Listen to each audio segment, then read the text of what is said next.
सावया काळाचे हे उडी पडेल बाजे वा सोडवीन तेव्हा माय बापे.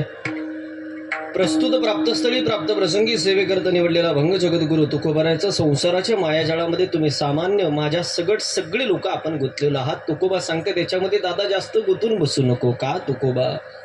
काळाला जवळी ग्रासावया. काळ प्रत्येकाच्या उशाला येऊन बसलाय आणि एकदा काळाने उडी मारली की तिथं कोणाचा वशिला चालत नाही. महाराज तुम्हाला वाटत असेल तुमचे मायबाप तुमच्या जवळ बसलेले आहेत गड्या, त्याच्यात मायबाप सुद्धा काही करू शकत नाही. उगले महाराजाची भाषा नाही, तुकोबाची भाषा आहे. काळाची हे उडी पडेल बा जेव्हा सोडवीन तेव्हा माय बापे. तुम्हाला वाटत असेल तुमचे भाऊ बहीण तुमच्या जवळ बसले, ते सुद्धा काही करू शकत नाही. तुम्ही म्हणाल तुम्ही राजा आहे, कडकड श्रीमंती मोठी प्रॉपर्टी आहे, मोठ्या खुर्चीवरती तुम्ही बसलेले आहेत, त्याचा सुद्धा वशिला काळा पुढे चालत नाही. मग तुकोबा काळाच्या तावडीतून जर मायबाप वाचवत नाही, तुकोबा काळाच्या तावडीतून भाऊ बहीण वाचवत नाही, तुकोबा काळाच्या तावडीतून राजा जरी असला तरी सुटत नाही तुकोबा. पण कुणीतरी असेल ना वो काळाच्या तावडीतून वाचवणार. तुकोबाने सांगितलं आहे दादा. काय नाव आहे तुकोबा त्याचं. तुकोबाने सोप्या भाषेमध्ये वर्णन करावं. एका चक्रपाणी वाचवूनिया. देवाच्या मनात आलं का देव 100% काळाच्या तावडीतून वाचवतो. अभंगाचा सरळ सरळ भावार्थ विठ्ठल.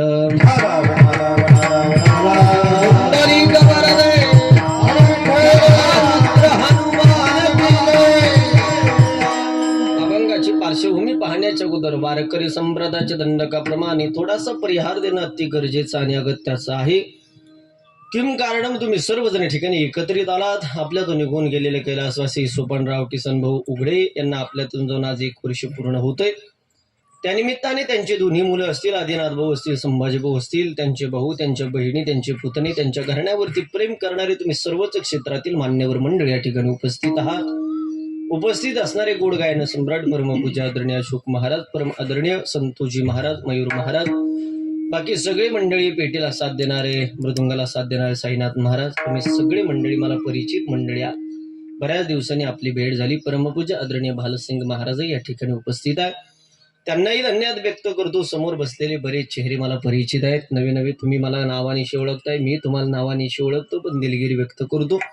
वेळे अभावी, टेम्परेचर अभावी वेळेत मला कार्यक्रम संपवायचा. कुणाचाही नामोल्लेख मी करणार नाही. तुम्ही सगळे सज्जन माणसं आहात आणि सज्जनांची नावं घेतली का माणसाला पुण्य प्राप्त होतं. पुण्यवंत व्हावे घेतला सज्जनांची नावे. दिलगिरी व्यक्त करतो. कुणाचाही नामोल्लेख मी करत नाही. तुमच्या सर्वांच्या चरणी माझे गुरुवर्य शांती ब्रह्म महंत भास्कर गिरीची महाराज श्री क्षेत्र देवगड संस्थांचे मठाधिपती, ज्यांनी अयोध्येच्या राम मंदिराचं भूमिपूजन केलं, असं बाबांच्या चरणी आदरणीय डॉक्टर विकासानंदजी महाराज मिसाळ, बाबांच्या चरणी मस्तक हे पाया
पुढे सरका बरं. अजुबे हे कॅमेरेवाले दादाला खेटून बसतं. ते कॅरेट घे काढू दादा, नाना दादा, ते कॅरेट घे काढू आणि तिकडच्या माता बघितलं म्हणा आतमध्ये कोणी थांबू नका.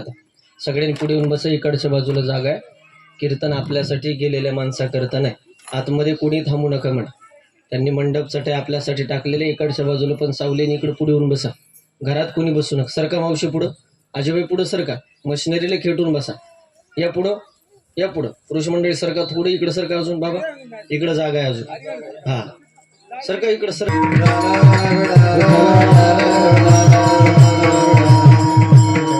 अभंग घेतलाय तुकोबाचा निमित्त आहे. प्रथम पुण्यस्मरणाचं वातावरण अति गोडे. महाराज आपल्यातून निघून गेलेल्या दादांचं प्रथम पुण्यस्मरण सादर करत असताना तुकोबाचा अभंग निवडलाय.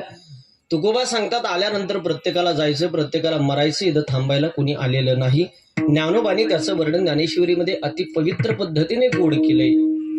उपजय ते नासे, नासे ते पुनरपे दिसे, परिघटिका यंत्र जैसे परिभ्रमेगा, देहाची आगावा आलिया, जन्म मृत्यूच्या सोहळिया, ना म्हणून नये धनंजया जया परी. महाराज त्याच्या पुढचं वर्णन माझ्या तुकोबाने केलं. तुकोबा सांगतात ना, श्रीवंत देह जाणार सकळ आयुष्य खातो काळ सावधान. कालही काळ आयुष्याला खात होता, आजही काळ आयुष्याला खातोय आणि उद्याही काळ आयुष्याला खाणारे. काळाचं खाद्य म्हणजे आयुष्य आहे. क्षणोक्षणा हाचे करावा विचार, तरावया पार भव सिंधू. याच्या पुढचं वर्णन आमच्या नाथ महाराजांनी केले. नाथ महाराज सांगतात, गड्या आईच्या उदरामध्ये ज्या वेळेस बाळ असतं ना, त्याच वेळेस काळ त्याच्यावरती टपून असतो. महाराज जन्माले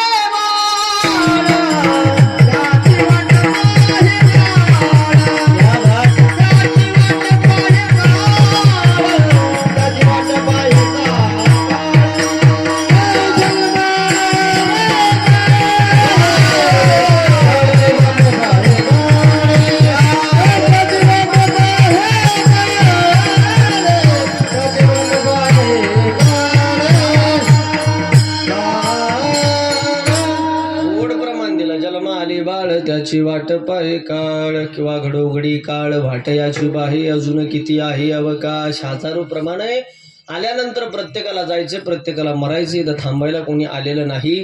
पण दादा कधी मरायचं कोणाला माहिती नाही. बसलेल्यापैकी तुम्हाला सगळ्याला तुमच्या जन्माच्या तारखा माहिती असतील गड्या, पण मृत्यूची डेट कोणाला माहिती नाही. बसलेल्यापैकी माहिती कोणाला कधी मरायचं म्हणून, त्यावर मला एखाद्या चिठ्ठीवरती टिपून एवढे वर्ष मी जगणारे म्हण आहे का? कोणाची गॅरंटी आहे? आता तुम्हाला घरी जाऊ द्यायचं की नाही देवाच्या हातात आहे. टोकाचं वाक्य बोलूया, आत घेतलेला श्वास सुद्धा बाहेर सोडायचं की नाही तुमच्या आमच्या हातात नाही. बाकी घेऊन काय बसले महाराज? काळाचं काम कठीण आहे. काळाने कुणाला सुट्टी दिली नाही. काळ कुणाला 30व्या वर्षात घेऊन जातो, काळ कुणाला 50व्या वर्षात घेऊन जातो, काळ कुणाला 80 वर्षात घेऊन जातो, पण काळ घेऊन जातो हे निश्चित आहे.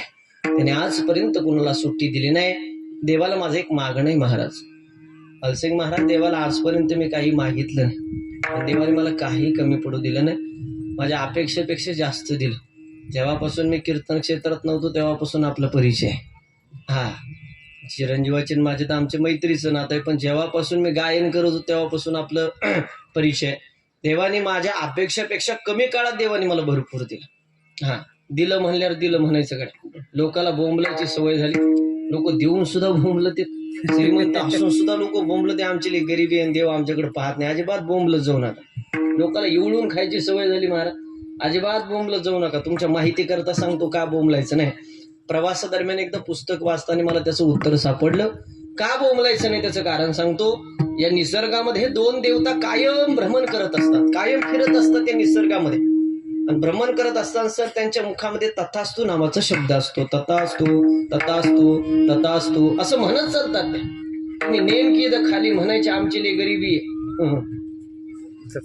तथास्तु म्हणायचा पॉईंट जर एखाद्या दिवशी मॅच झालाच हाय ती श्रीमंतीने होऊन जाईल. त्याच्यामुळे पाया पडून सांगतो बोंबलत जाऊ नका. लोकांना घाण सवय झाली महाराज. देवाने सगळं काय दिलं. या जन्मात देवाला माझं काही मागणं नाही. देवाला पुढच्या जन्मात एक मागणं आहे. देवाने एक स्कीम राबवली पाहिजे महाराज. कोणती स्कीम? माझा मोबाईल आहे समजा, माझ्या मोबाईलला मी 3 महिन्याचा रिचार्ज केला. 2 महिने पूर्ण झाले की मला कंपनीचा फोन येतो, दादा 1 महिन्याने तुमचा रिचार्ज संपणार आहे दादा, तुम्ही रिचार्ज नाही केला तर सिम कार्ड बंद होण्याची दाट शक्यता आहे. मी जर कीर्तनात असेल, भजनात असेल, प्रवचनात असेल तर मी कोणाचे फोन उचलत नाही. मग 2-4 दिवस बॅलन्स संपायचे बाकी राहिले की मला कंपनीचा पुन्हा मेसेज पडतो, दादा 4 दिवसांनी तुमचा बॅलन्स संपणार आहे, तुम्ही बॅलन्स नाही केला तर सिम कार्ड बंद होण्याची दाट शक्यता आहे. मेसेज पाहिला का माणूस गडबडून जातो. नको बाबा, आता काहीतरी केलं पाहिजे. येणारे फोन बंद होतील, जाणारे फोन बंद होतील, सिम कार्ड फेकून द्यावा लागेल, मोबाईलचा उपयोग होणार नाही. कधी गडबडतो माणूस, बोला बोला बोला, कधी गडबडतो, मेसेज पाहिल्यावर गडबडतो. तसं मरायच्या अगोदर 2-4 वर्ष अगोदर माणसाला मेसेज पाठवला पाहिजे देवाने. दादा एवढे दिवस तुमची बाकी दादा, तुम्ही आपलं कसं जगायचं आपलं बघा. अरे ज्याचं वर्षभर मरण राहिलं काय ताकद रे कोणाची पाप करायची.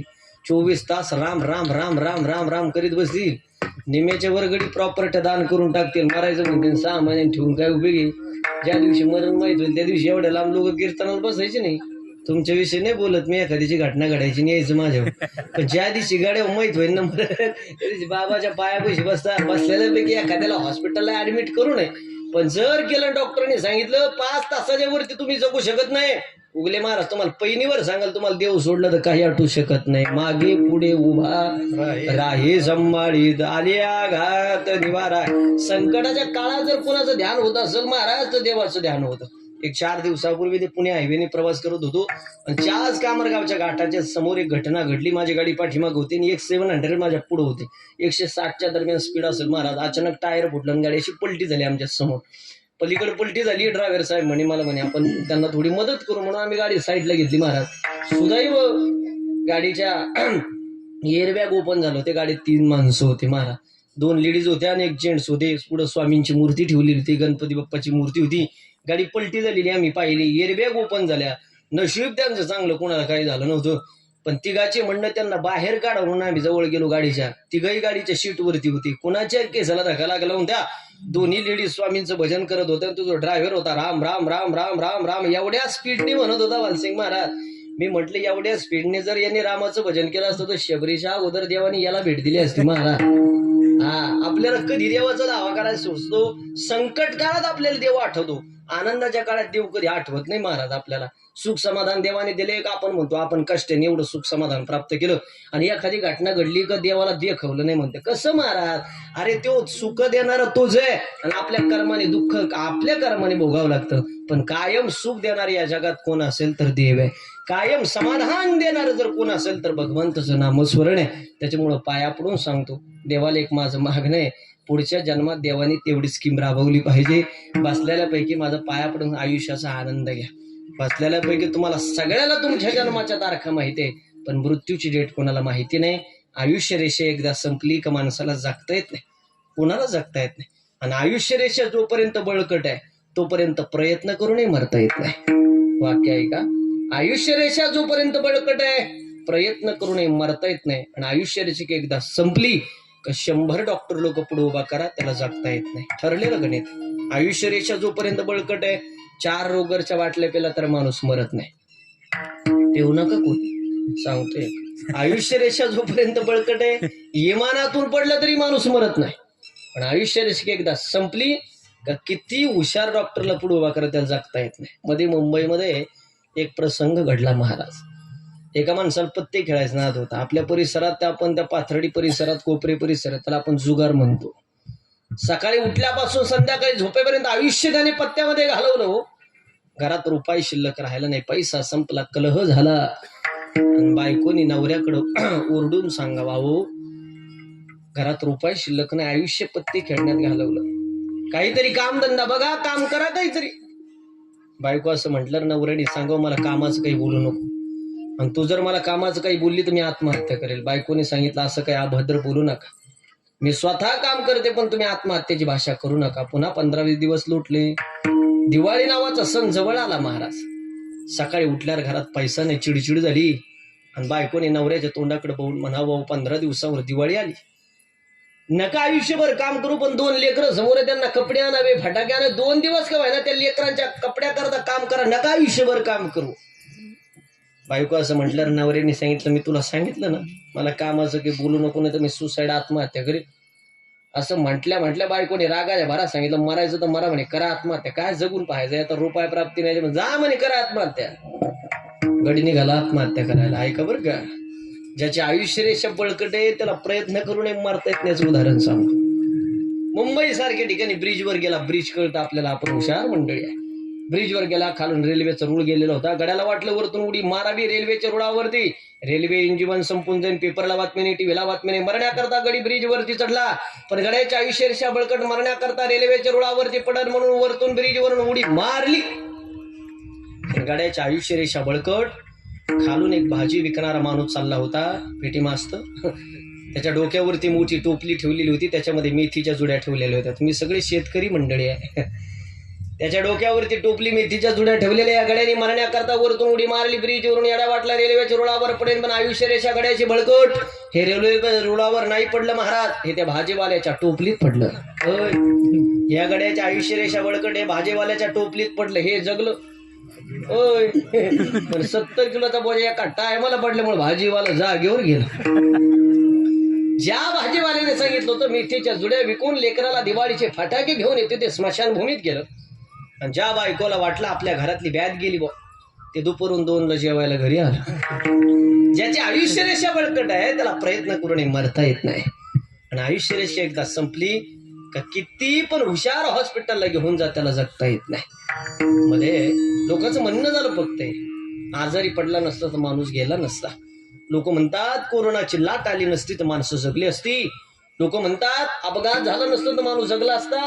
लोक म्हणतात अमक्या डॉक्टरने इंजेक्शन दिलं असतं तर म्हातारीला 4 वर्ष काही झालं नसतं. डोक्यातून काढून टाका. अक्षय महाराज उगलेच एक वाक्य कायम लक्षात ठेवा. ज्या दिवशी ज्या वेळेला ज्या काळाला ज्या स्थळाला ज्या मुहूर्ताला ज्या सेकंदाला ज्या जागेवर माणसाचं मरण लिहून ठेवलं ना ती जागा काळ एवढी सुद्धा मागे पुढे होत येत नाही. तिथं नो ऑप्शन आहे आतापर्यंत, नो चॅलेंज. हजारो उदाहरणे दिन पाथर्डी तालुक्यातले लोक म्हणतात उगले महाराज सुपारीच्या खांडाचं व्यसन नाही हो, कॅन्सर सारख्या आजाराने मरावं लागलं त्याला. कुठून आला कसं झालं काही माहिती नाही. किती उदाहरणं देऊ तुम्हाला. मी जर एखाद्याच्या घरी गेलो, लोक म्हातारी लोक असे स्पोर्ट्स मध्ये बसलेले असतात. उगले महाराज सगळं झालं ओ गुडघे थकलेत आता, हातपाय काम करत नाही, देवाने घेऊन जावा. सगळ्या इच्छा पूर्ण केल्या आता ठेवू नये देवाने. देवा अशा लोकांना नेत नाही. 25 वर्षाच्या पोराचा हायवेवरती ऍक्सिडेंट होऊ द्या, ते जगत नाही महाराज. आयुष्य रेषाच तेवढी, आयुष्याचे ठरलेले गणित आहे. हा सांगू दादा, एक 2-2.5 महिन्यापूर्वीचा पेपर वाचा. आळेफाट्या बेल्याची शेजारी जुन्नर तालुक्यामध्ये एक गुळुंजवाडी नावाचं गाव आहे. हायवेच्या कडाला गाव आहे. संतोष महाराज त्या गावात एक घटना घडली. त्याला एका जागेत घेऊन बसा. एका जागेवरती त्याच्या घरच्यात घेऊन बसा. विक्षेप होईल असं करू नका. ते मध्ये वायरला कुठलं पुढं तोंडावर पडलं आहे ते दात जाते. दाताची किंमत उगले महाराजाला विचारा किती.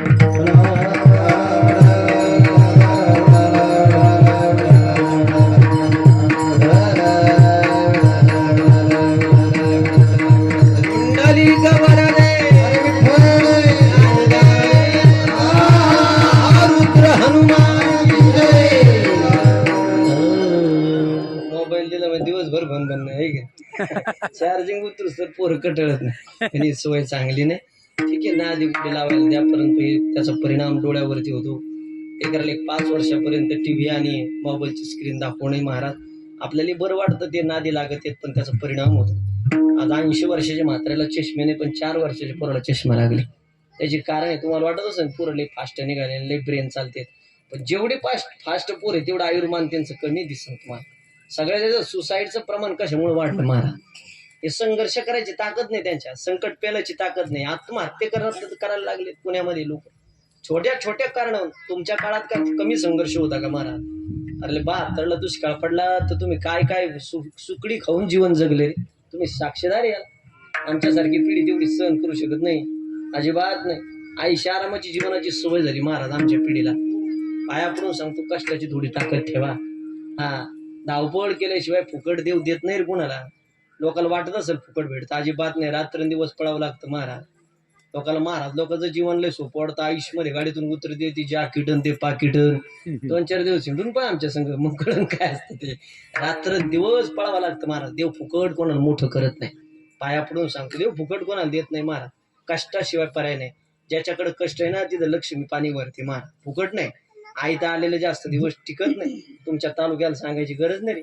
शेअर मार्केट म्हणजे तुमचं काही सोपी गोष्ट राहिली. तुमच्या तालुक्याचं नाव म्हणजे महाराष्ट्रात पाथर्डी शेवगावचं नाव मोठं झालं होतं. फुकटचं टिकत नाही रे गड्या. हे शेअर मार्केट भानगडी हे सगळे तुम्ही प्रकरण जाणवले. फुकटची लक्ष्मी पाणी भरत नाही. कष्ट करावे लागते त्याच्यासाठी. विठ्ठल विठ्ठल विठ्ठल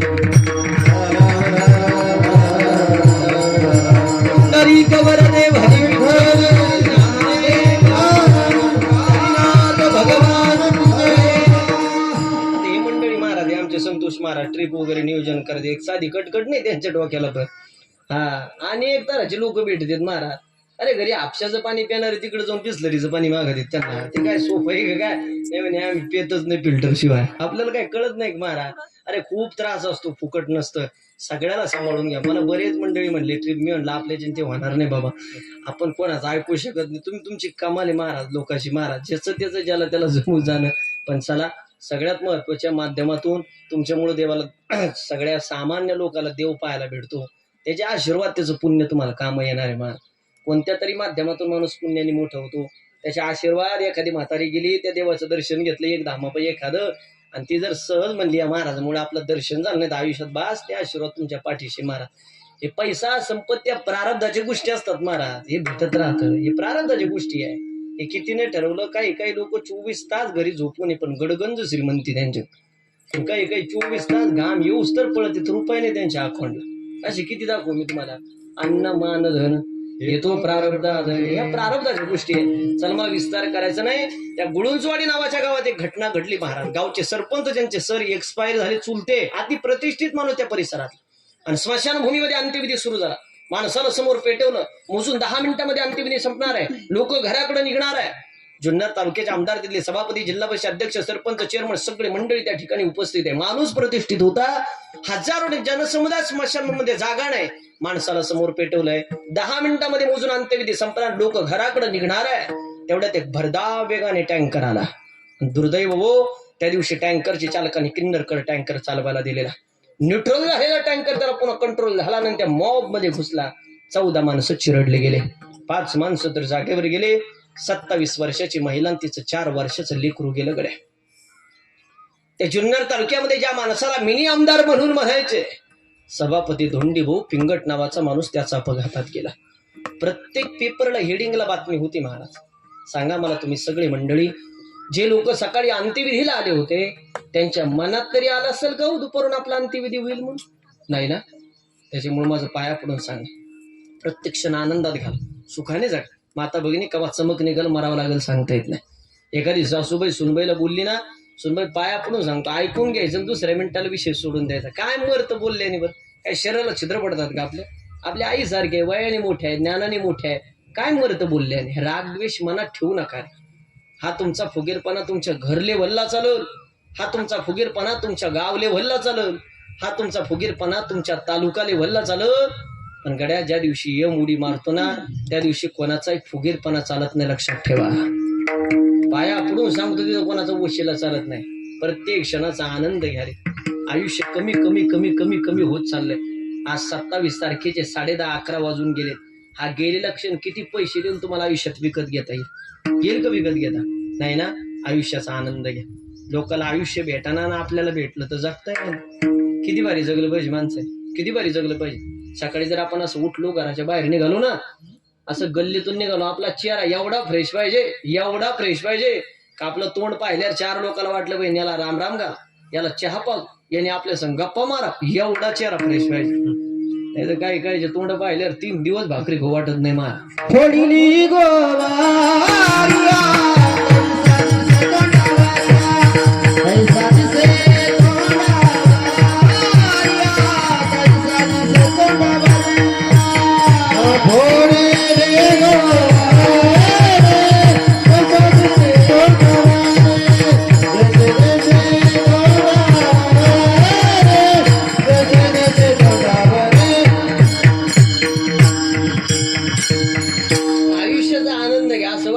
तालुक्याचं गावाचं संकटाच्या तोंडाला काय काय काय कळत नाही. आयुष्याचा आनंद घ्या, प्रत्येक क्षण आनंदात घ्या, सुखाने जगा. पुन्हा पुन्हा आयुष्य नाही. लाखातलं एक वाक्य बोलतो ऐका.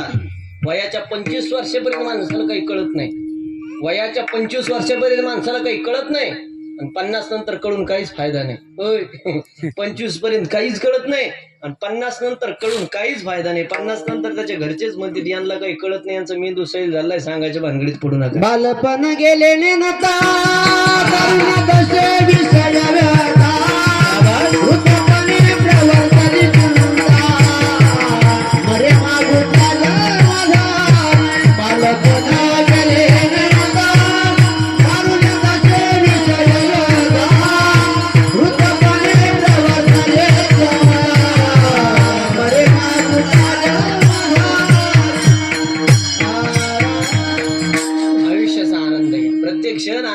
सुखाने झाला.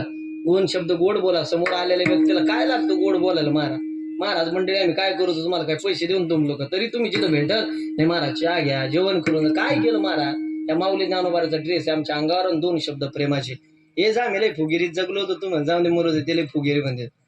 जनतेचा अवघड आहे महाराज. स्वभाव सगळ्यात, तुमचा प्रभाव किती पडतो ते महत्वाचं नाही, तुमचा स्वभाव कसा आहे ते महत्वाचं आहे. हा, लोक काय म्हणतील याच्याकडे लक्ष द्यायचं नाही. आपल्याला ज्याच्यात समाधान आहे ना ते करायचं महाराज. आपल्याला भगवंताच्या नामावर सुवर्ण समाधान आहे ना. हा, आणि लई पैसा कमवलं म्हणून काय लई सुखी समाधानी आहे का?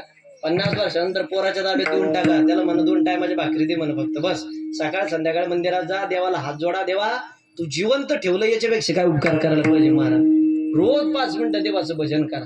लई पैसे कमवले म्हणून कोण काय सोनं नाणं खातात काय? भाकरीच घालतात ना महाराज. आयुष्याचा आनंद घ्या. पुन्हा पुन्हा आयुष्य नाही महाराज. पाया पडून सांगतो, प्रारब्ध ठरलेल्या गोष्टी आहे. ज्याला मोठं करायचं देव मोठं करतो आणि ज्याला वरतून पण खाली आणतो. आता 1-2 दिवसापासून एक बातमी व्हायरल झाली. माझं त्या तालुक्यात कीर्तन झालं. बिरुदेव नावाचं एक सामान्य दर्शनातलं पोरग मारा. अरे मेंढर कातरत असताना IPL झालं.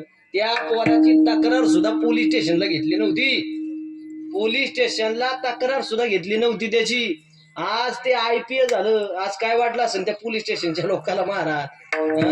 म्हणजे सांग, पाया पडून सांगतो, मन नितळ ठेवा, देव पुढं पण आणून देतो महाराज. आणि यावर्षी महाराष्ट्राचं ते UPSCचा रँक सगळ्यात मोठा आहे, सगळ्यात मोठा आहे. सामान्यातलं सामान्य घराण्यातले लेकरं आज मोठे झाले. देवाची कृपा झाली का कुठं काय असं काही नाही.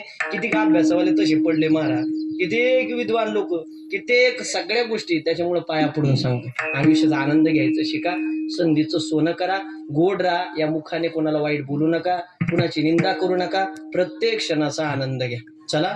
हा, नाही तर लोक नुसती धडपड करतात. धडपड करू नये या मताचं मी नाही, पण किती धडपड करतात लोक. हे धडपडेपर्यंत धडपड करतात. एवढी धडपड काय कामाची? 10,000 रुपये दिवसाला कमावताना 3,500 रुपये मीटरचं कापड वापरा गाड्या तुम्ही कमावताय ना. तुम्ही आयुष्यात उपभोग घ्यायचं शिका. नाही तर महाराज, मी माझ्या नातवा करता किती संपत्ती कमवून ठेवली साईनाथ महाराज. माझ्या नातवाला माझ्या कष्टाची काय जाणीव राहणार आहे? कमवू नये या मताचं मी नाही, पण माझा अर्थ लक्षात घ्या. स्वतः कमवताना स्वतः उपभोग घ्या. मी माझ्या नातवा करता किती संपत्ती कमवून ठेवली, माझ्या नातवाला माझ्या कष्टाची काय जाणीव राहणार आहे? तो म्हणणार आहे का माझ्या आजाचं अक्षय महाराजाचं कीर्तन होतं भाऊ कोपऱ्यात, गेले सरपंच गाई गायच्या आग्यातला गाय गाय फेटावा, एवढे पैसे माझ्या करता कमवून ठेवले, काय जाणीव राहणार आहे माझ्या कष्टाची महाराज? कमवू नये मताचं मी नाही, पण स्वतः कमवताना स्वतः उपभोग घ्यायचं शिका. 60-60 वर्ष लोकांनी नोकऱ्या केल्या, 60ला रिटायर झाली, 61ला बंगले बांधायला काढले. त्या बंगल्याच्या वास्तुशांतीच्या अगोदर कड्याला आटी घेऊन मरावं लागलं. स्वतःच्या पैशाच्या बंगल्यात तुम्हाला राहता येत नसेल ते दुर्भाग्य आहे तुमचं. 25 ते 35-40 वर्षात कमावताना घ्या ना एखादी 4 व्हीलर. लोक रिटायर झाल्यावर 4 व्हीलर घेते, चालिता याय ना, समोरचा कट आणून जातो, पुन्हा 2 महिने शोरूम लावावं लागते. काय उपयोग आहे? ज्या त्या वया ज्या त्या गोष्टी काढल्या. परमार्थ हा तरुणपणा सांगितलं. लोक म्हणते रिटायर झाल्यावर मोकळं झाल्यावर परमार्थ करून. रिटायर झाल्यावर तर सगळ्यात जास्त कामं वाढत आहेत. दळण घेऊन जाय, पोरांना शाळेत सोड, बिलं घेऊन ये, आमक सगळ्यात जादा कामं रिटायर झाल्यावर वाढत आहेत. परमार्थात तरुणपणे असावा, आनंदात तरुणपणे असावं. एकदा 50च्या पुढे गेल्यावर कोणती गोष्ट करता येत नाही. आणि मी कोणाला सांगतो हे सगळे 50च्या पुढे गेलेल्यांना सांगतो. किती दुर्भाग्य आहे महाराज. माझ्या पुढे सगळे 50च्या पुढे गेलेले, यांना सांगून उपयोग नाही, पण ज्यांना सांगायचं ते पुढे येत नाही. दुर्भाग्य आहे. विठाल विठाल विठाल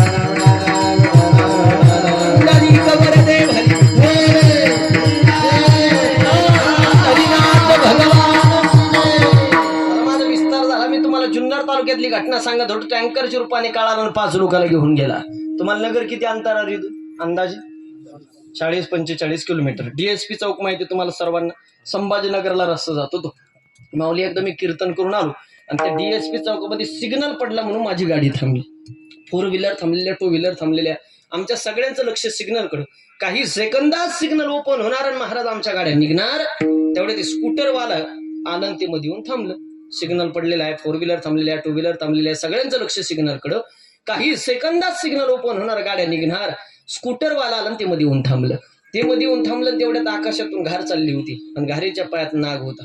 कस काय देव जाणे, नाग सटाकला तिच्या पायातून, तो पडला स्कूटरवाल्याच्या अंगावर. खरं सांगा, ते बिचाऱ्याची काय चुकी? ते कुठं उभा आहे? हा, सिग्नल. नाग कुठून आला? कोपरी. नाग कुठून आला? जसा नाग खाली पडला महाराज, चौताळ्याला होता, घारीच्या तावडीतून त्याने क्षणा सुद्धा विलंब नाही केला, फणा काढला, दंश केला. आम्हाला 4 व्हीलर मधून खाली उतरायच्या आत तोंडाला फेसून ते माणूस सिग्नल वर गेला.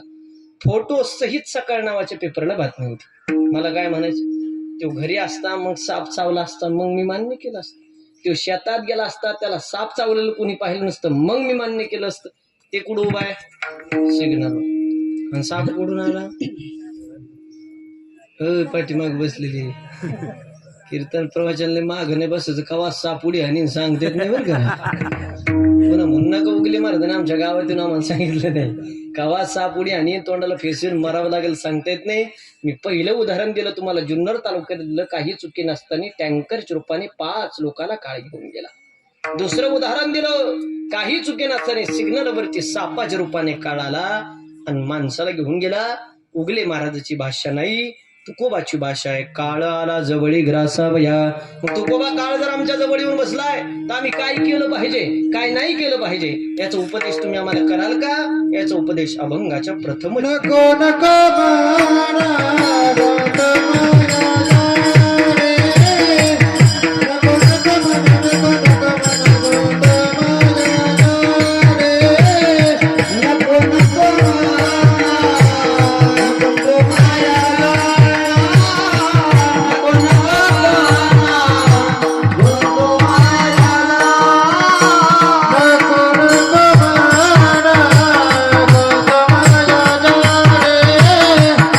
नको नको म्हणा, नको नको माया रे.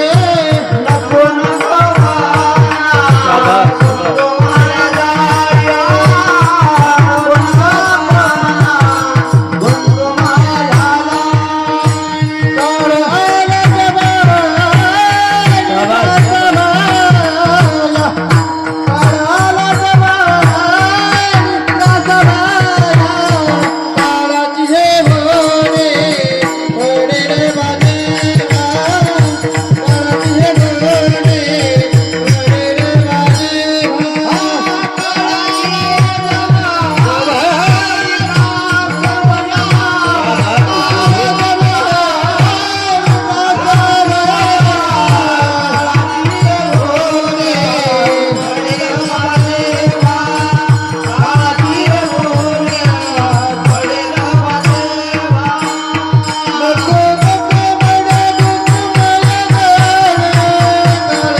सांगावं दादा, या मायाजाळात गुंतून बसू नको. मग तुकोबा आम्ही सगळे मायाजाळात गुंतलो का? 100% मायाजाळात गुंतलो. तुमच्या सगट माझ्या सगट सगळे मायाजाळात गुंतलेलो आहे. आपल्याला देवाचं काही घेणं देणं नाही. खरं सांगा माता भगिनी, तुम्हाला संसाराचं मायाजाळ महत्वाचं आहे का देव महत्वाचा आहे? देव किती जण देव महत्वाचा करावर बोट. हा, तर तुमची एकी दोघीची वरती बोट आली. तुम्हाला देव महत्वाचा आहे, तुम्हाला मायाजाळ महत्वाचं नाही. आता मायाजाळ म्हणजे काय? अर्ध्या मिनिटात बोलू का? मायाजाळ म्हणजे सत्ता, मायाजाळ म्हणजे संपत्ती, गाडी बंगला घर संसार सगळ्या गोष्टी मायाजाळात. तुम्हाला मायाजाळ संपत्ती महत्वाची नाही, तुम्हाला देव महत्वाचा आहे. ज्यांनी वर बोट केलं तुम्ही ठाम आहे याच्यावर. कुणाला माघार घ्यायची नाही ना. फॉर्मची मुदत चालू आहे बरं का अजून. तुम्हाला देव महत्वाचा. थोड्या वेळात माझं कीर्तन संपेल. तुम्ही भोजन वगैरे केला, निघून निघालात.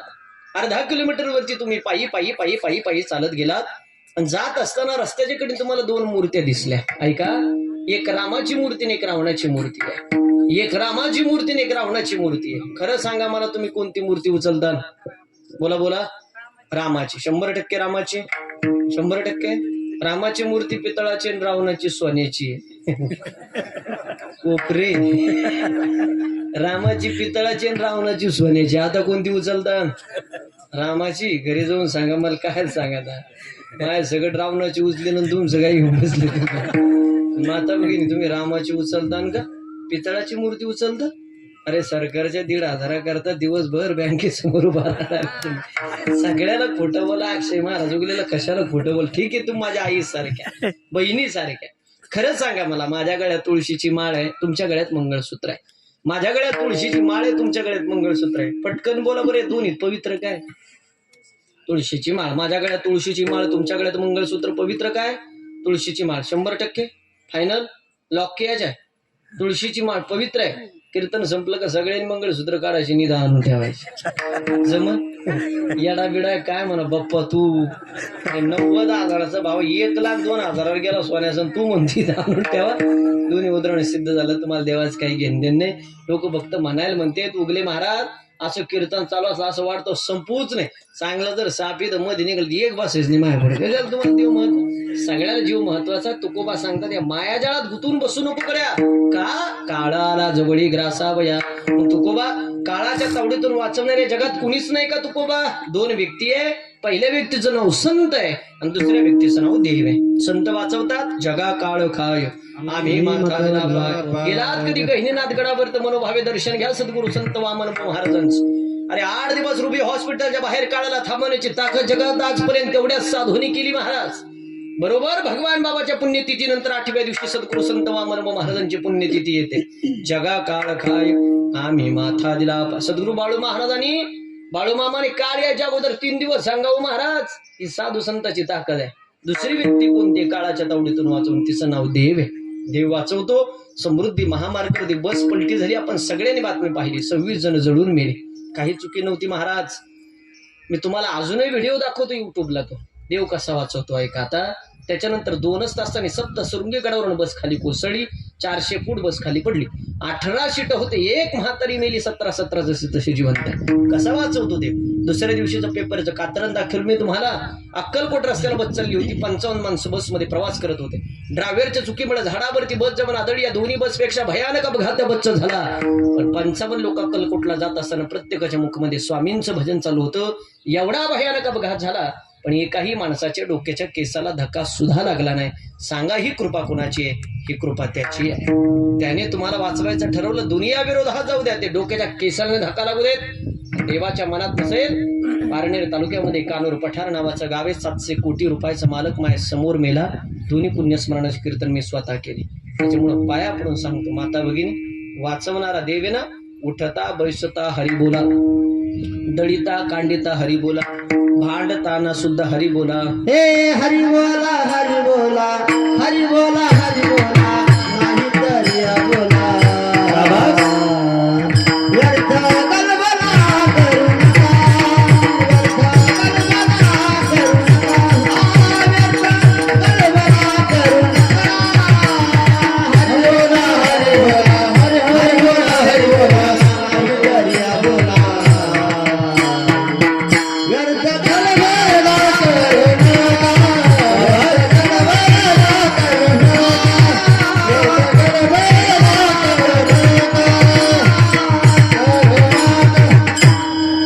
शाबास. एकदा जोरात टाळ्या वाजवा यांच्यासाठी. आमची सिस्टीम खूप दिवसानंतर आपली भेट झाली पण छान आहे. ज्यावेळेस नवीन होता त्यावेळेस बरेच कार्यक्रम मी केले त्यांच्या सिस्टीमवरती. आपला माणूस आहे. हळूहळू प्रॅक्टिसने माणूस मोठा होतो महाराज. बऱ्याच वेळेस त्यांनी मला फोन केले कार्यक्रमासंदर्भात पण दिलगिरी तारखा मोकळ्या नसल्या कारणाने आजही शक्य नव्हतं. पण आमचे सरपंच भाऊसाहेबांनी मला फोन केला. उगले महाराज जवळचा कार्यक्रम आहे ॲडजस्टमेंट करावं लागेल. या परिसराचं या गावाचं माझ्यावरती तसं नितांत प्रेम. तुम्ही सगळे मंडळी आपल्या घरी कार्यक्रम संपन्न झाला. तुम्ही सगळे मंडळी माझ्यावरती प्रेम करणार आहेत महाराज. चला असो. मला विस्तार करायचा नाही. त्यांनी प्रमाण दिलं. चालता बोलता देवाचं नाव घ्या. आयुष्यात सगळ्याला विसरा पण देवाला विसरू नका. 3 देवाला तर कधीच विसरू नका. पहिली देवता ग्रामदेवता. दुसरी देवता कुलदेवता आणि तिसरी देवता पितृदेवता. ग्रामदेवतेचं दर्शन घेतल्याशिवाय कधी गावच्या बाहेर निघायचं नाही. तुमच्या मागं किती घाई असू द्या आणि किती पळपळ असू द्या तुम्हाला पुन्हा गावात आणायचं का नाही ग्रामदेवतेच्या हातात आहे. मग ती शनी भगवंताच्या सुद्या, हनुमानजीच्या सुद्या, गणपती बाप्पाच्या सुद्या, साईनाथांच्या सुद्या, स्वामींच्या सुद्या, खंडेरायाच्या सुद्या. ग्रामदेवता श्रेष्ठ आहे महाराज. दुसरी देवता कुलदेवता आहे. कुलदेवतेचे 2 प्रकार. एक खंडोबा एक देवी आहे. बसलेल्यापैकी निम्या लोकांना माहिती आहे आपला खंडोबा कोणता आहे. नुसतं जायचं म्हणून जाऊ नका.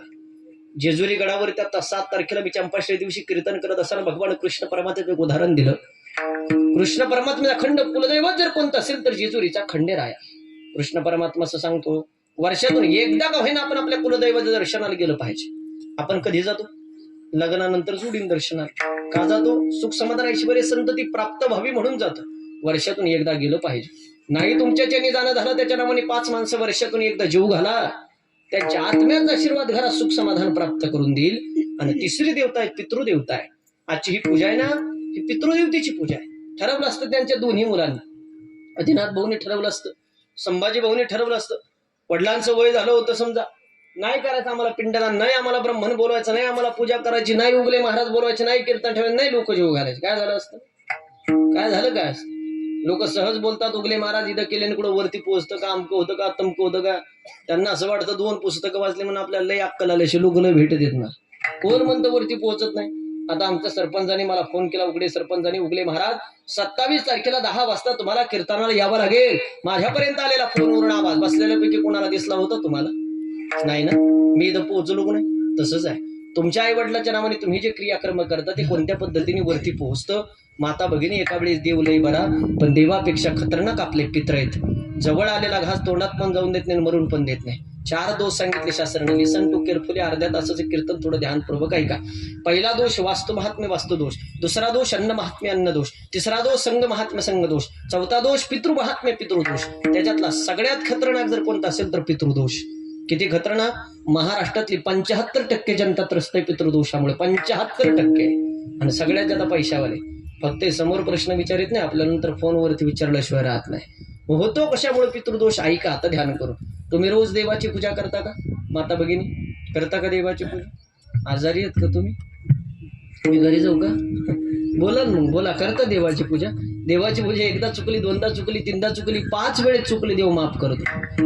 2 विधी जर आयुष्यात चुकले तर 3 पिढ्याला भोगावं लागतात. त्याच्यातला पहिला विधी, घरातून माणूस निघून गेल्यानंतर दशक्रियाचं पिंडदान कधी चुकू द्यायचं नाही.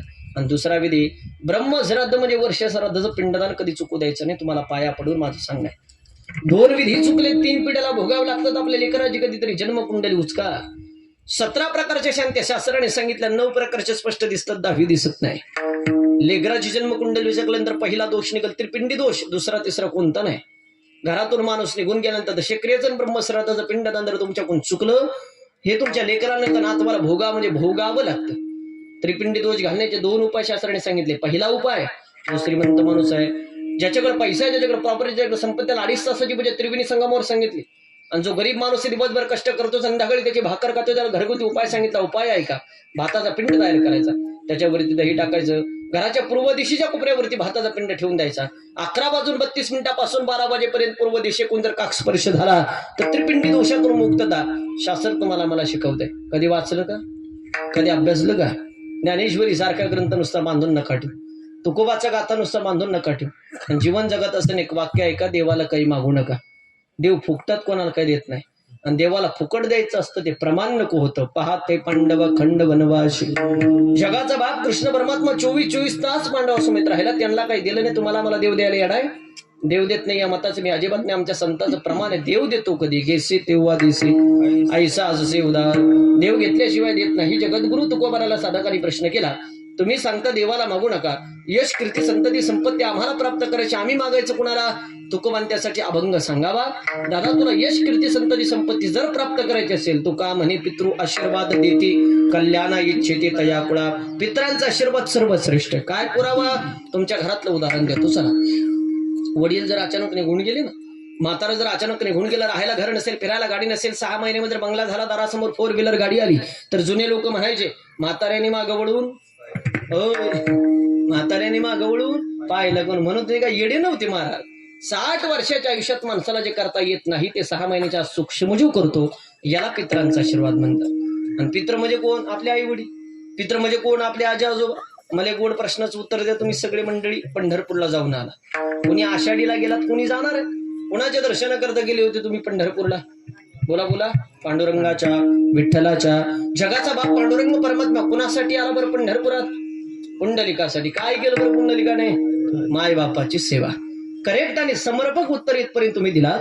मग माय बापाच्या सेवेमुळे जर 28 युगापासून जगाचा बाप विटेवरती उभा राहत असेल पंढरपुरात, त्याच माय बापाच्या नावाने पिंडदान अन्नदान केल्यानंतर जगाचा बाप तुमच्या घराण्यावर कृपा करणार नाही असं कोणी सांगितलं तुम्हाला? आणि पित्र किती खतरनाक आहे. कधी वाचायचं असेल गड्या हो माझ्या विरहित कर्णाचं चरित्र वाचा. कर्णाला मेल्यानंतर 15 दिवस मृत्यू लोकात यावं लागलं. गेलेल्या पित्राच्या माध्यमातून पिंडदान अन्नदान करण्यासाठी देवापासून पितृपक्ष चालू झालाय. आजच्या 2 महिन्यापूर्वी 15 दिवसाचा पितृपक्ष झाला. त्या 15 दिवसामध्ये आपण एक पावना बोलवतो, पित्र म्हणून जेव घालतो. आहे का तुमच्याकडे प्रथा? आहे आजीबाई? पित्र जेव घालायची प्रथा आहे? कधीपासून चालू झाली ती? अक्षय तृतीयाला लोकांनी पित्र जेव घातले. कधीपासून प्रथा चालू झाली? कर्णापासून. कर्णाला मेल्यानंतर मृत्यू लोकात यावं लागलं. तुम्ही आम्ही कोणत्या झाडाचा पाला? पण लोक सहज बोलतात. कशाचे पितरण कशाचे काय इथे केले कुठं वरती पोहोचतं का मेला त्याची माती झाली कशाचा स्वर्ग कशाचा नर्क महाराज लोकांचा आणि ब्राह्मण लोकांचा धंदा झाला आणि पैसे कमवायचा आणि कान उघडे करून ऐकाकडे हो. तुमचा एखादा प्रश्न असेल कीर्तनानंतर माझी भेट घ्या. माझं व्हिजिटिंग कार्ड नंबर मी तुम्हाला देईल किंवा युट्यूब इंस्टाग्रामला अक्षय महाराज उगले नाव टाका कुठेही नंबर भेटेल तुम्हाला. तुम्हाला कोणताही प्रश्न असेल बिंदास मला फोन करा तुम्हाला उत्तर द्यायला मी समर्थ आहे. पण विनाकारण उठसूट कोणी हिंदू धर्माच्या रूढीपर्यंत टीका करायचा कोणाला अधिकार नाही. काही वाचायचं नाही काही नाही. फेसबुक पहा इंस्टा बघ व्हॉट्सअप बघ कधीतरी संतांचे ग्रंथ उघडा. आणि ज्यांचा पित्रावरती विश्वासच नाही ना त्यांनी माझ्या घरी पैठणला जा. पैठण माहिती तुम्हाला श्रीमंत साधूनाथ महाराजांचं गाव. श्रीमंत साधूनाथ महाराजांनी मृत्यू लोकावरचे माणसं पित्र म्हणून जेवायला बोलवले. ते आले नाही तर स्वर्गीचे पित्र खाली जेवायला आले. पैठणचा इतिहास आहे. ते श्रीमंत साधूनाथ महाराजांना कलियुगात विसरून जमणार आहे का आपल्याला? त्यांची एवढी श्रीमंत आपण नाही ना. त्यांच्या घरी जगाच्या बापाने 36 वर्ष चंदन उघडून देऊन पाणी भरवले श्रीमंत साधूनाथ महाराज. सकळ संता माझी राजा, सकळ संता माझी राजा, सकळ संता माझी राजा, सकळ संता माझी राजा. स्वामी नाथ माझा, स्वामी नाथ माझा, सकळ संता माझी राजा, सकळ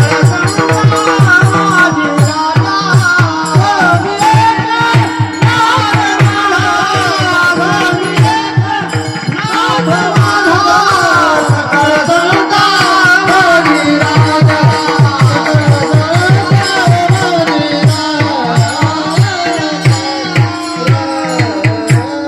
किती श्रीमंत साधूनाथ महाराज. महाराज जगाच्या बापाने चंदन उघडून देऊन पाणी भरवले श्रीमंत साधूनाथ महाराज. आणि आराध्या हळकुंडाने पिवळ्या झालेल्या 2 पुस्तक वाचून अक्कल आलेल्या लोकांनी हिंदू धर्माची रूढी परंपरा बंद केल्या. त्याचे तोटे तुम्ही भोगले. त्याचा पहिला तोटा झाला कलियुगामध्ये माणसाचं आयुर्मान कमी झालं. बाप जिवंत असताना पोरं मरायला लागली. आणि दुसरी गोष्ट समाधान नावाची गोष्ट नाही.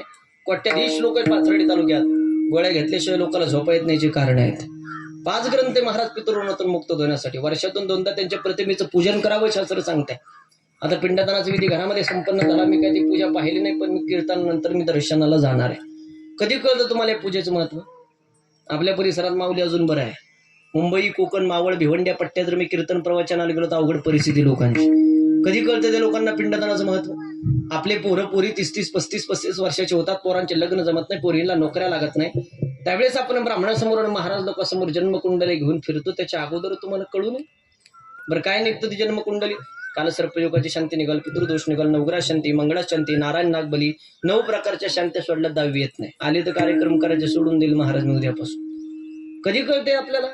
30-30, 35-35 वर्षाचे लेकर होईपर्यंत जर आपल्याला कळत नसेल तर कसं विचारवंत म्हणा. अरे भारत महासत्तेकडे चालला. 2025 जन्मानं सगळ्यांनी एप्रिल महिन्यामध्ये पदार्पण केलं. कोण अडाणी बसलेल्यापैकी? सगळ्याला लिहिता येते, सगळ्याला वाचता येते. मी म्हणत नाही तुम्ही एवढे लोक जमा करा. मी म्हणत नाही उगले महाराजाला तुम्ही कीर्तनाला बोलवा. तुम्हाला घरच्या घरी 20 रुपयात पिंडदान करता येतं. फक्त पिंडदान चुकू नका एवढं माझं सोज्वळ मत आहे. का उगले महाराज कोणी केलं जगातलं पहिलं पिंडदान आहे तुमच्याकडे पुरावा?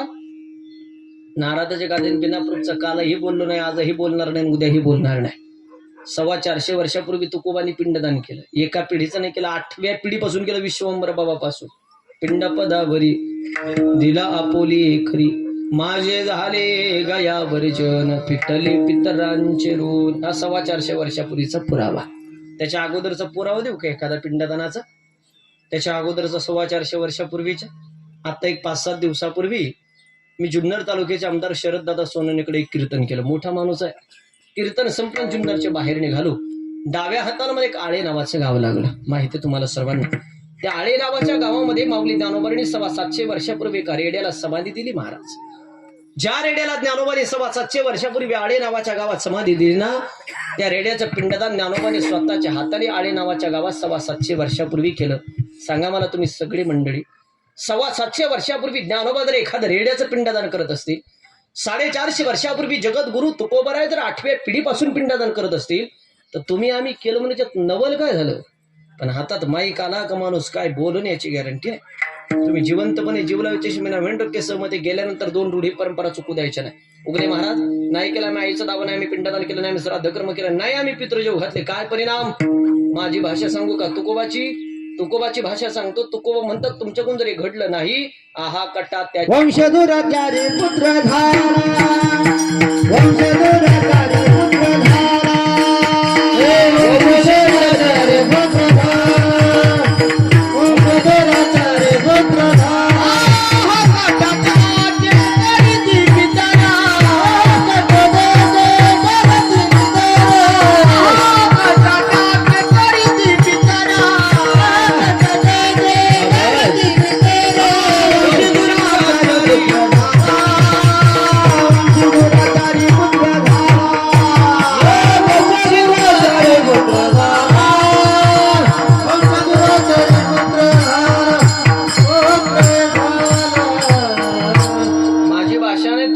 भाषा तुमच्याकडून जरी घडलं नाही आहा कटा त्याचे करीती पितर. पुन्हा एकदा प्रमाण ऐकाकड्या.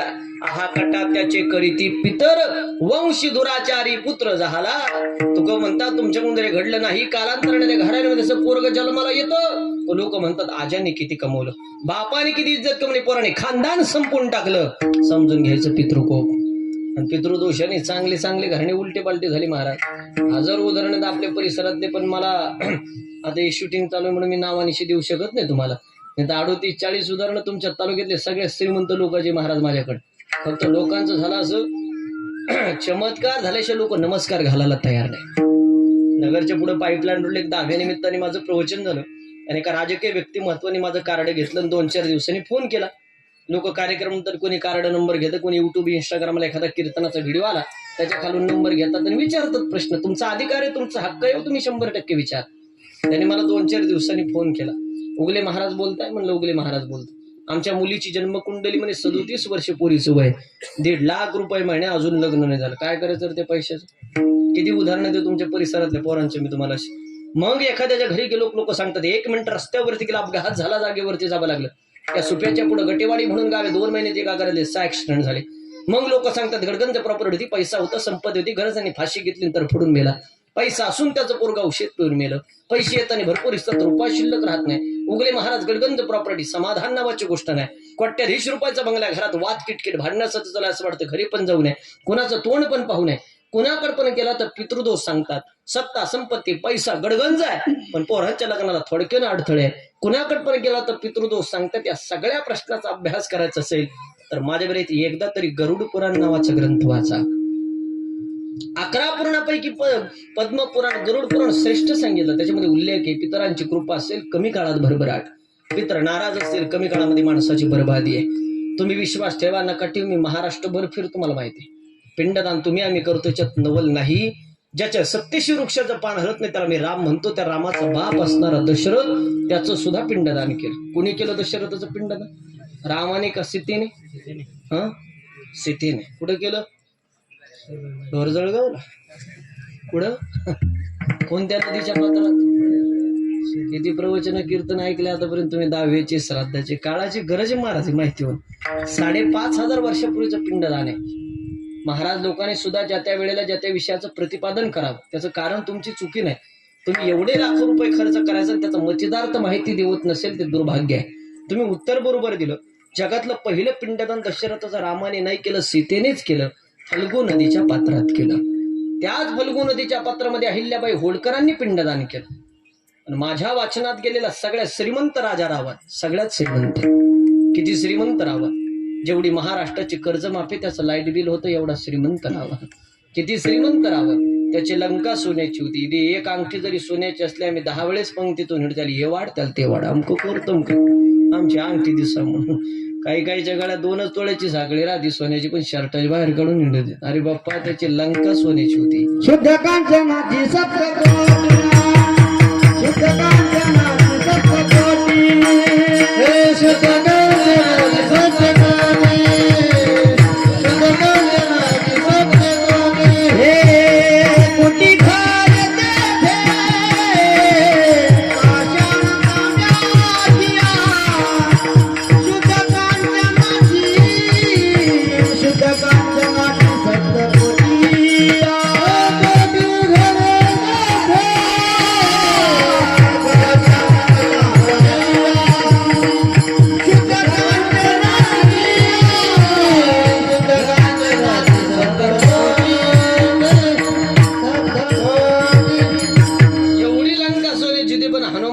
लंका जाळी पण त्याची दाढी पण पेटून आला. हनुमंत महाबळी झाली रावणाची जाळी. लय मी पारा करू नका, चांगली चांगली मातीत घातली त्याने. एवढा श्रीमंत रावण, त्याचं सुद्धा पिंडदान केलं. कुणी केलं रावणाचं पिंडदान? पाकिट फुकट द्यायचं म्हण, तुला पैसे तुला घेतो उगता, तुला बोलील काय एवढ्या लांबून म्हणा. आम्ही येडे 11:30 एवढ्या उन्हात आहे पुढे बसायला, आम्हाला माहित असत तुला कायला पैसे देऊन बोलील असतं म्हणा. तुमच्या मनात येत असेल ना? नाही येत का? रावणाचं पिंडदान त्याच्या भावाने केलं महाराज बिभीषणाने. मी म्हणत नाही लय खर्च का, मी खर्चाच्या भानगडीत कोणालाच पाडलं नाही महाराज. माझा सासरा सोडला कोणाच खर्चाची भानगडीत पाडलं. एकच व्यक्ती आपल्या आयुष्यातली बघते तेवढी, बाकी लोकल मी जिथले तिथं जागा करायचं काम करतो. पाया पडून सांग. हा 1-1.5 महिन्यापूर्वी असे महाराज माझं कीर्तन झालं. त्या पिंपरी चिंचवडचे शेजारी संतोष महाराज आकुर्डे नावाचे गाव, माझं कीर्तन संपलं आणि सध्याचे भोसरीचे विद्यमान आमदार महेशदादा लांडगे साहेबांकडे आमचं संत पूजन होतं म्हणून आम्ही बंगल्यावर जेवणाला गेलो. जेवायला बसायचं ते की ॲडव्होकेट माणूस माझ्या भेटीला आला. माझ्या शेजारी असं खुर्ची टाकून बसला. मला म्हणे, उगले महाराज 63 वर्ष वय चालू आहे म्हणे माझं. म्हणलं बर, तुमचं किती चालू आहे? म्हणलं 26-27 रनिंग चालू आहे बाबा. 63 वर्ष वयात आजपर्यंत मी कधी कोणाचा फॅन झालो नाही म्हणे. पण गड्या 2 तास तुमचं कीर्तन ऐकलं, आपण तुमच्या विचारांचा फॅन आहे म्हणे. माफी मागून एक प्रश्न विचारू शकतो का म्हणे तुम्हाला?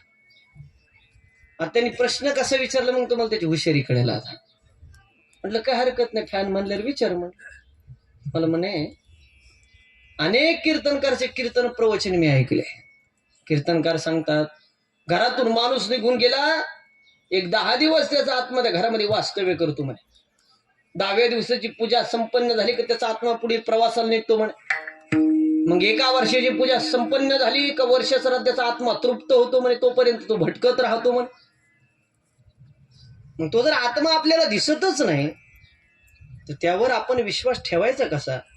यावर तुमचं वैयक्तिक मत काय उगले महाराज? पहा, प्रश्न कसा गोलमाल केला, याला हुशार म्हणतात. आता हाच प्रश्न घेऊन तुम्ही सगळे माझ्या पुढे बसलेले.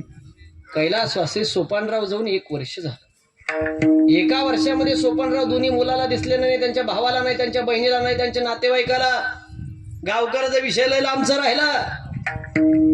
मग ते म्हातारा तर कुणालाच दिसलं नाही 1 वर्षामध्ये. त्या बापा करता त्यांच्या दोन्ही मुलांनी एवढा खर्च दिला.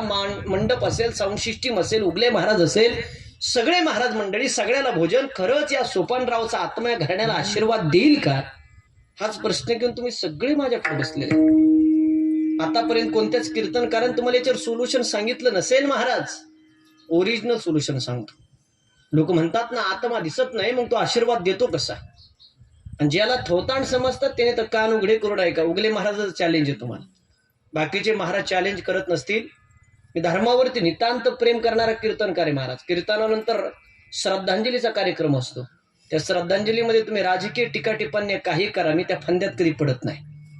पण धर्माच्या विरोधात बोललेला माणूस मी सहन करत नाही. मग तू किती मोठा आहे, किती उंचीचा आहे आणि कोणत्या पदावर आहे, मला काही घेणं देणं नाही.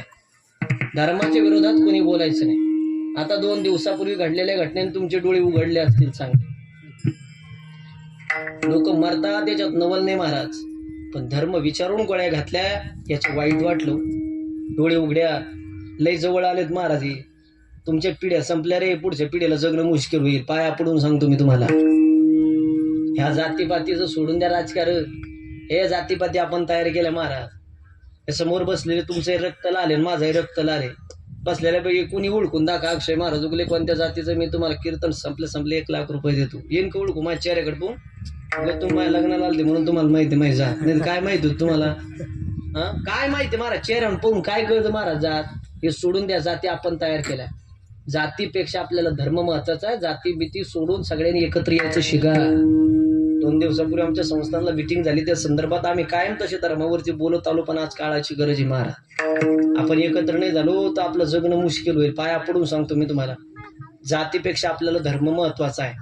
वाक्य लाखातलं बोलतो, आवडलं तर टाळी वाजवा. एखादा दिवा असतो महाराज, दिवा, त्या दिव्याला वात असते. दिवा असतो, दिव्याला वात असते महाराज.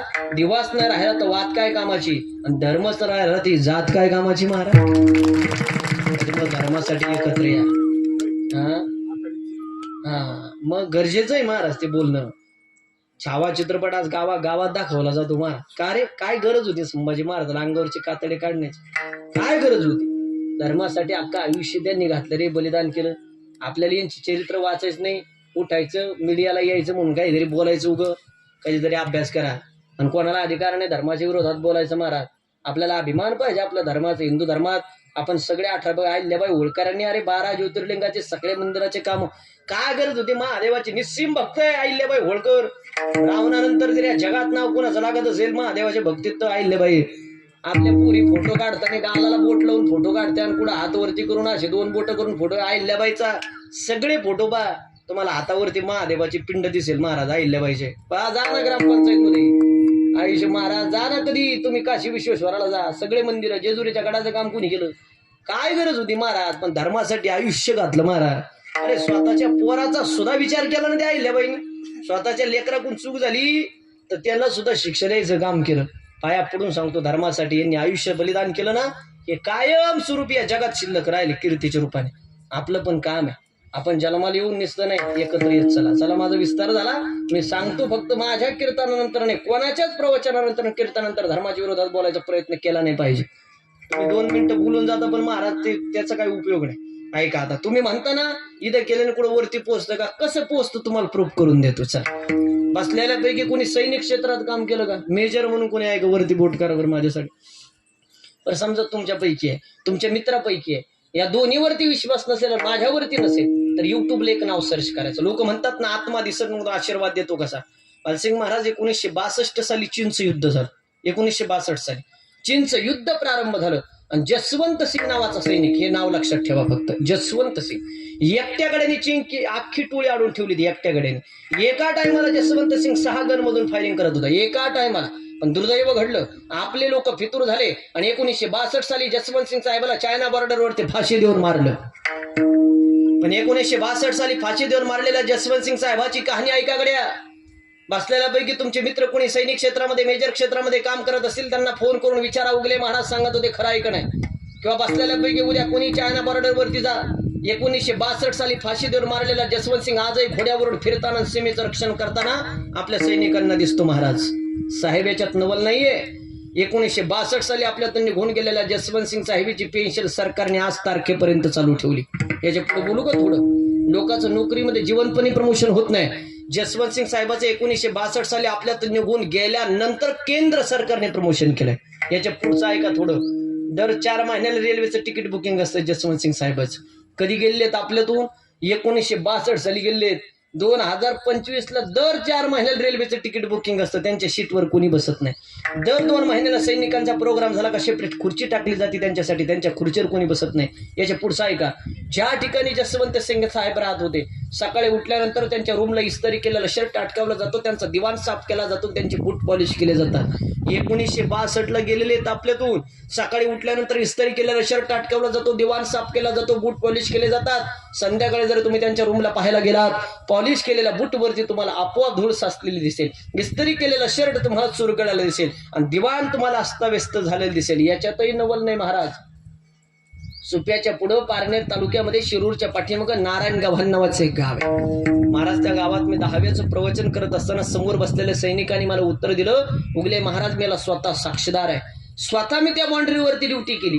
संध्याकाळी बाउंड्रीवरती ड्युटी करत असताना अचानक जर आपल्या एखाद्या सैनिकाला जर झोप लागली तर थप्पड मार उठवण्याचं काम आजही जसवंत सिंग करतो महाराज.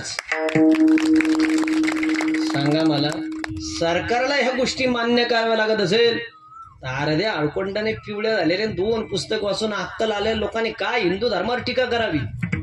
लोक म्हणतात कोपरे गावात स्मशानभूमीत दावा केला का इथंच कुठं धूर केला का कुठं स्वर्गात पोहोचतो म्हणे. माझी भेट घ्याकडे होतो मी, तुम्हाला अजून ओरिजिनल 2-4 उदाहरणं देतो. माझं कीर्तन संपलं की युट्यूब वरती जा. हरभजन सिंग नावाच्या बाबावर एक पिक्चर निघाला होता पहा, गोपी बाबाचा पिक्चर पहा. त्याच्याशी आदर्श पंतप्रधान PM मोदी साहेब जर तिथे आले, जसवंत सिंग साहेबाला सॅल्यूट केलं शिकली पुढे जात नाही. एकच हेलिकॉप्टर बिना सॅल्यूटचं मंदिरावरून गेलो होतं, पुन्हा वापस आलो नाही. 20 नोव्हेंबर 1996 तारीख लक्षात ठेवा. 20 नोव्हेंबर 1996 पलांडे नावाचे साहेब तिथे आले. बाकीचे कर्मचारी म्हणे साहेब इथं खाली उतरा, जसवंत सिंग साहेबाला सॅल्यूट करायची पद्धत आहे, 1 मिनिटात सॅल्यूट करून आपण पुढे जाऊ. पलांडे फुगरीत बोललो, नाही सॅल्यूट केल्याने काय फरक पडतो म्हणे, माझ्या मागे मीटिंग म्हणे, जुन्या रूढी परंपरा बंद करून टाका म्हणे. महाराज जसवंत सिंग साहेबाला सॅल्यूट न करता हेलिकॉप्टरमध्ये पलांडे बसला, काही सेकंदात हेलिकॉप्टर क्रॅक झालं. जसवंत सिंग साहेबाच्या शेजारी पलांडेचा पुतळा उभा केला, जा कधी चायना बॉर्डरवर पाहिला. जसवंत सिंग साहेबाच्या थोडं पुढे गेलं का बुलेट बाबा नावाचं प्रकरण आहे. तिथे गेलं गाड्या अशा साईडला लावा लागतं, ते बुलेटचं दर्शन घ्यावं लागतं, मग गाड्या पुढे जातात.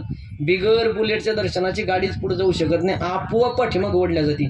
सांगा मला तुम्ही सगळी मंडळी, 1962 साली आपल्यातून निघून गेलेल्या जसवंत सिंग साहेबाच्या आत्म्याची सरकार जर आजपर्यंत एवढी काळजी करत असेल, तर कैलासवासी सोपानराव आपल्यातून गेल्यानंतर त्यांच्या दोन्ही पोरांनी त्या बापाकरता एवढा खर्च केलाय, मग त्या बापाचा आत्मा का घराण्याला आशीर्वाद देणार नाही?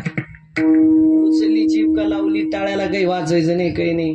ज्ञानोबांनी 9व्या अध्यायामध्ये एक श्लोक खर्च केला पितरांसाठी. मी म्हणत नाही खर्च करा, ज्याच्या रक्तातून जन्म झालाय ना त्यासाठी 2 रूढी परंपरा चुकू देऊ नका.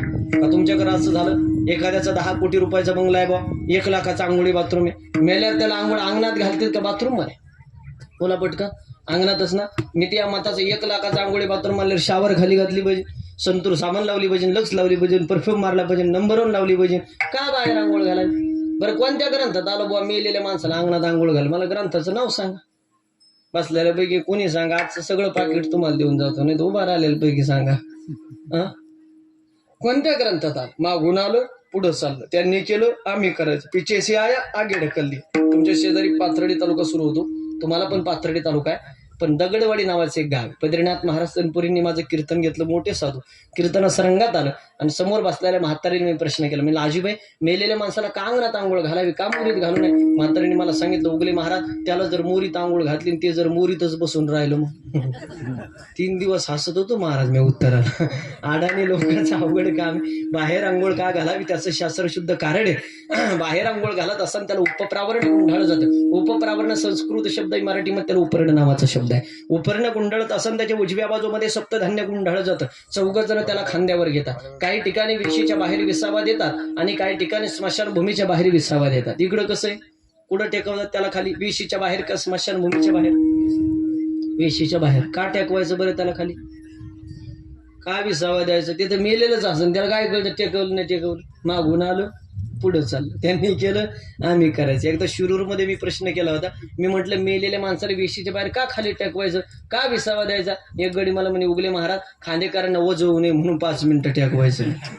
हे कारण आहे का विसाव्याचं? अरे त्याला खाली टेकवल्यानंतर त्याच्या उजव्या बाजूमध्ये सप्तधान्य गुंढाळलेलं असतं, ते अर्धधान्य वेशीच्या बाहेर टाकून द्यायचं. का टाकायचं? ज्या गावाचं आपण आयुष्यभर खाल्लं त्या गावाचं काहीतरी देणं लागतं. त्या जीवाचं पहिलं श्राद्ध तिथं होतं, अन्नधान्य श्राद्ध विसाव्याचं पहिलं कारण. काही ठिकाणी धान्य टाकतात, काही ठिकाणी बाजरीच्या भाकरीचा तुकडा, काही ठिकाणी तांदूळ, काही ठिकाणी भात टाकतात. तुमच्याकडे काय टाकतात? हे विसाव्याचं कारण लक्षात ठेवा. 4 जणांनी खांद्यावर घेतल्यानंतर स्मशानभूमीमध्ये घेऊन गेल्यानंतर त्याच्या मुलाच्या हाताने अग्नी दिला जातो. अग्नी दिल्यानंतर किती चक्रा मारल्या जातात घागर घेऊन? 3 चक्रा मारत असताना घागरीला 3 छिद्र पडले जातात. त्या 3 छिद्राचं नाव काय?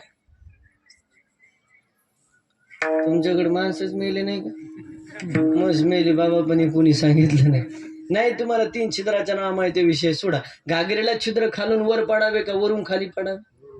वरून खाली. आज कोण सांगितलं तुम्हाला? मागून आलं पुढं चाललं, त्यांनी केलं आम्ही करायचं. गरुड पुराणाचा 8वा अध्याय जगाला शिकवतो, छिद्र पाडत आणि खालून वर पाडावे.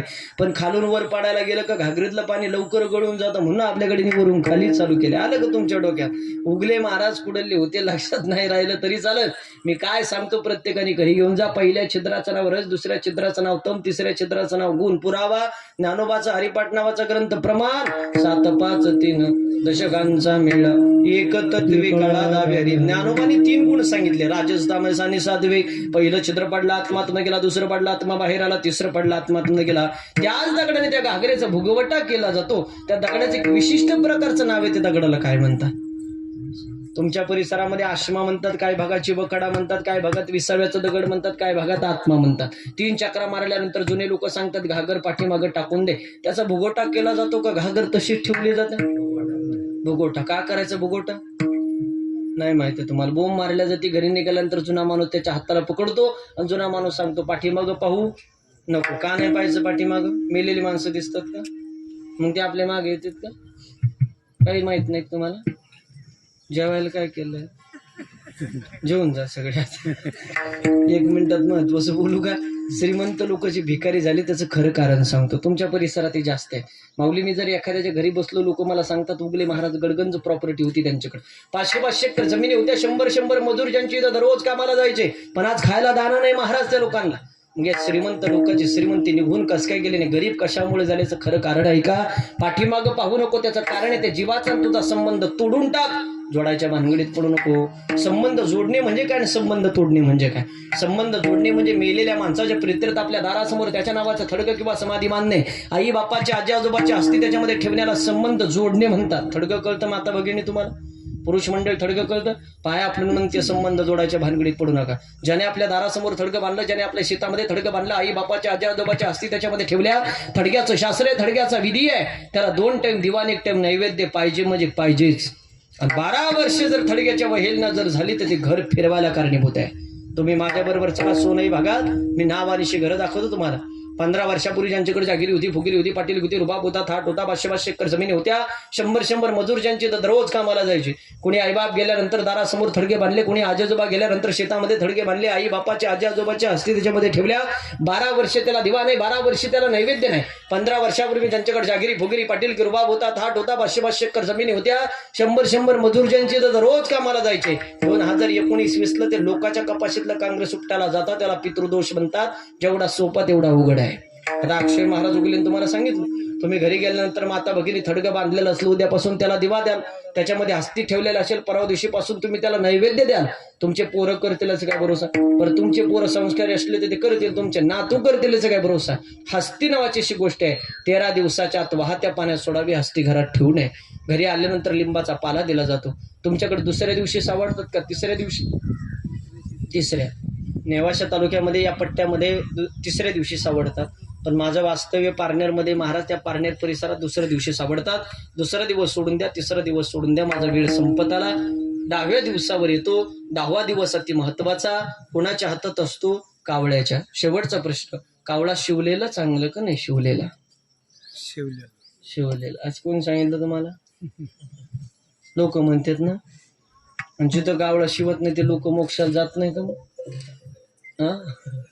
याचे 6 आता पाथर्डी तालुक्यात आतापर्यंत माझे 62 गावात कार्यक्रम झाले. मी तुम्हाला 12 गावात दाखवून तुझे का स्पर्श होत नाही. महाराज पारनेर तालुक्यात माझा रेकॉर्ड ब्रेक 133 गावात कार्यक्रम झाले, 38 गावात कावळा शिवत नाही. श्रीगोंदा तालुक्यात 27 गावात का स्पर्श होत नाही. अहिल्यानगर जिल्ह्यात 168 गावं परफेक्ट दाखवून देतो. जिथं 1 तास नाही 4 तास हा जोडमध्ये कावळा खाली येत नाही, त्या गावातले लोक मोक्षाला जात नाही का? कावळा का शिवतो, कावळा का शिवत नाहीची 6 कारणे. जिथं शिवतो त्याचं कारण वेगळं, जिथं शिवत नाही तिथं संत महंत वेद वाङ्मय दंडवत घालते. याच्यासाठी 6 ओव्या आहेत ज्ञानोबाच्या. 7वा अभंग कावळ्यावर लिहिलाय ज्ञानोबानी. पहिलं तो घे काऊ कोकत आहे, शकून सांगे माय उड उड रे काऊ, तुझे सोन्यानं बडविल पाऊ. पक्ष्यांचा राजा मोर असताना कावळ्यावर अभंग का लिहावा ज्ञानोबानी? फुलांचा राजा गुलाब असताना मोगरा फुलला का अभंग लिहावा? नदीत पवित्रनी नर्मदा मैया का सांग? असे अनेक प्रश्न आहे. आता आतमध्ये पिंडदानाचा विधी संपन्न झाला, तुम्ही मंडळी होता. किती प्रकारचे पिंड बनवले होते आतमध्ये? बरं, कशाची बनवली होती बरं पिंड? तांदळाच्या भाताची. का बरं? ब्राह्मणाला कधीतरी प्रश्न करा बरं, बाजरी पिठाची घेतली काय फरक पडतो? एवढ्या डीप मध्ये मला नाही वाटत कोणी बोललं असं अजून. का बरं तांदळाच्या भाताची पिंड? मी काल श्रीगोंद्यामध्ये प्रश्न केला होता. मी म्हणलं 10व्याच्या दिवशी भाताचीच पिंड का घ्यायची? एक गडी म्हणे भात पांढरा असतो, कावळा काळा असतो, त्याला लवकर दिसा म्हणून पांढरे घ्यायचे. कसं लोकांना सुचत हे बोलायला काही कळत नाही मला. अरे गड्यात तांदूळा वाईट आहे, निवृत्तीचं प्रतीक आहे. निवृत्ती म्हणजे शेवट. मी ज्यांचा फेटा वापरतो माझे गुरुवर हे शांती ब्रह्म महंत भास्कर गिरीजी महाराज, श्री क्षेत्र देवगड संस्थान. बाबांना एकदा मीडियावाल्यांनी प्रश्न केला होता, वारकरी सम्राटांनी पांढरा कपडा का स्वीकारला? बाबांचं उत्तर होतं, पांढरे निवृत्तीचं प्रतीक आहे, निवृत्ती म्हणजे शेवट. तुमच्याकडे माणूस मेल्यावर कोणत्या कापडात गुंडळी ते? पांढऱ्या का ढवळ्या? दोन्ही एकच आहे का? शेवट पांढरं. पहिला पिंड आजीच्या नावाने, पिंडाचं नाव आजी चिरपिंड. दुसरा पिंड आईच्या नावाने आणि तिसरा पिंड वडिलाच्या नावाने. या घरातला बाप गेला. महाराज आल्यानंतर मला थोडी माहिती देताना त्यांच्या घरच्यांनी सांगितलं 2 मुलं आहे. संपवच मला एक 5 मिनिटात कीर्तन.